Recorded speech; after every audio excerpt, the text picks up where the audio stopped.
personnalités, il y a toujours des sous-personnalités et elles sont toujours en positif et en négatif. La polarité existe toujours. C'est la difficulté.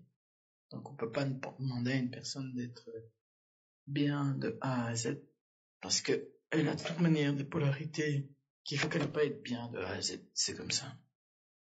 La société est une fille menteuse parce qu'elle fait croire que on aura des hommes avec des personnalités positives ou des hommes avec des personnalités négatives. C'est toujours l'histoire qui a le bon et une brute, qui est souvent un truand d'ailleurs.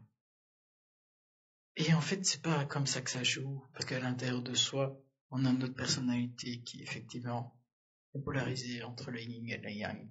Donc oui, il y a toujours des éléments qui sont ok que la société attend, où on est la personne qui est la meilleure au monde, etc., etc. Et puis on a toujours des parties sombres à l'intérieur de nous. Et le fait que la société nous refuse ces aspects positifs et négatifs nous empêche effectivement, non pas de les exprimer, mais de les reconnaître en nous et de pouvoir effectivement voir sa personnalité son.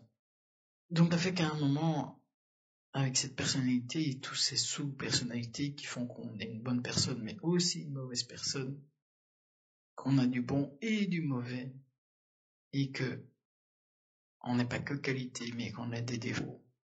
À force effectivement de ruser tout ce qui peut être négatif pour avoir l'air le mieux au monde, ou de valoriser le négatif en disant que c'est extrêmement bien, alors que non.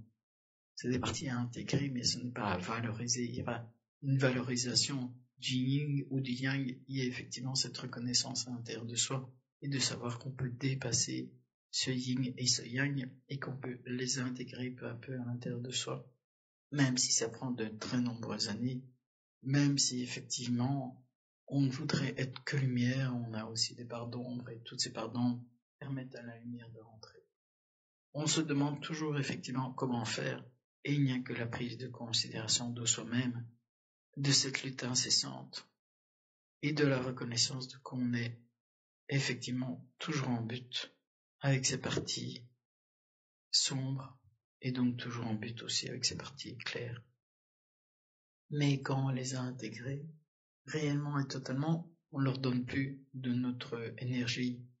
On est simplement dans la capacité de les utiliser l'une ou l'autre à certains moments, en reconnaissant effectivement que ce n'est que des sous-personnalités de notre être, mais qui ne constituent pas notre globalité.